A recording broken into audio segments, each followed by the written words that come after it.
Section 1. The myth of the 91% tax. In the 1950s, the top federal income tax rate in the United States was 91%. This number often sounds shocking to us today. It suggests a time when the wealthiest Americans gave nearly all their top earnings to the government. Yet, this high number tells only part of the story. The reality was much more complex. The tax code was filled with exemptions, deductions, special rules. These provisions allowed the very rich to pay an effective tax rate far lower than 91%. The system wasn't designed just to take money, but to guide where that money went. It created strong incentives for wealthy individuals and corporations to act in specific ways. A perfect case study is the DuPont family and their chemical empire in Wilmington, Delaware. For much of the 20th century, the DuPonts were one of America's wealthiest families. They controlled a vast industrial company that was a cornerstone of the state's economy. Faced with a 91% tax on personal income, they did not simply hand over their fortunes. Instead, they used the tax code to their advantage. They kept profits within the corporation, where tax rates were lower. They took advantage of the lower tax rate on capital gains. And most importantly, they discovered the immense power of philanthropy as a tool for wealth preservation and social influence. Charitable giving offered a significant tax benefit. When a wealthy individual donated assets like company stock to a private foundation, they could deduct the full market value of that stock from their taxable income. A gift of $100,000 could shield a similar amount of income from the tax collector. That was often better than selling the stock and paying high income taxes on the proceeds. The family could avoid a massive tax bill while keeping control over the donated assets through their own private foundation. Charity became a brilliant financial strategy. The system encouraged the super-rich to channel wealth toward public purposes of their own choosing.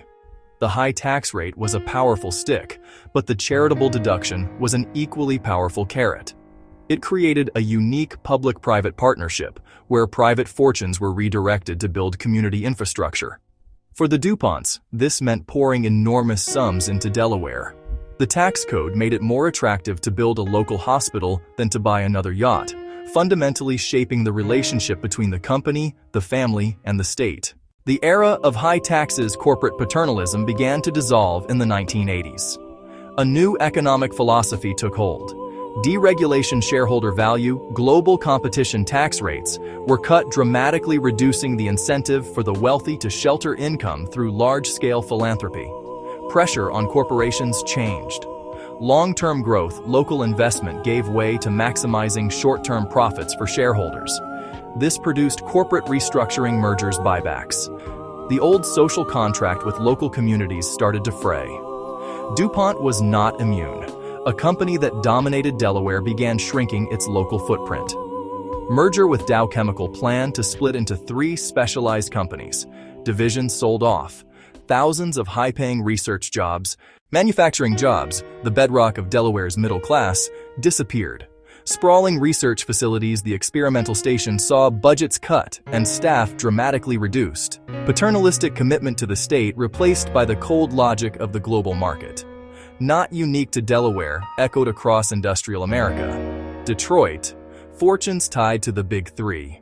New Jersey, pharmaceutical giants like Merck Roche once played a similar anchoring role. Companies globalized and shed local ties. Focus shifted from building one community to optimizing a global supply chain. Strategy: move manufacturing research corporate headquarters to lower labor cost locations or places with favorable tax laws. Physical relocation paired with financial moves, tax inversions. Moving intellectual property, patents, trademarks. Subsidiaries in Ireland, Bermuda. Companies could legally avoid U.S. taxes on their global earnings. Local foundations replaced by offshore shell companies. The money that once built a Delaware hospital was now flowing to a post office box in the Cayman Islands. Looking back, the DuPont story reveals the fundamental trade-offs in how we structure our economy. The old system, with its 91% top tax rate, was not perfect. It created a form of private power, placing the fate of a state in the hands of a single family. Philanthropy, however generous, is not the same as public investment decided by elected officials. Yet, That system did create a powerful incentive to keep wealth circulating within the American economy within local communities. The money built tangible things: laboratories, schools, hospitals. The new system that replaced it also has a clear trade-off. Lower tax rates and deregulation gave corporations flexibility to compete in a globalized world, generating enormous wealth for investors and top executives. But it has come at a great cost to local communities. The wealth that is created is no longer tied to a specific place. It flows through global financial networks, leaving behind shuttered factories and a weakened local tax base. The bonds of mutual obligation between a corporation and its hometown have been severed, leaving places like Wilmington to figure out what comes next. Today, we are grappling with the consequences of this shift. The challenge for policymakers is to find a new way to encourage local investment and rebuild the economic foundations of our communities. We are seeing the beginnings of a new approach with policies like the CHIPS Act, using federal funds to incentivize construction of semiconductor factories in the United States. This represents a turn toward a new industrial policy, recognizing that the market alone will not always deliver local jobs and innovation. It is an attempt to relearn the lessons of our own history. The story of how 91% tax is built, and then their absence unbuilt. The Delaware we know is a powerful lesson. It shows that tax policy is never just about raising revenue. It is about shaping behavior and setting priorities.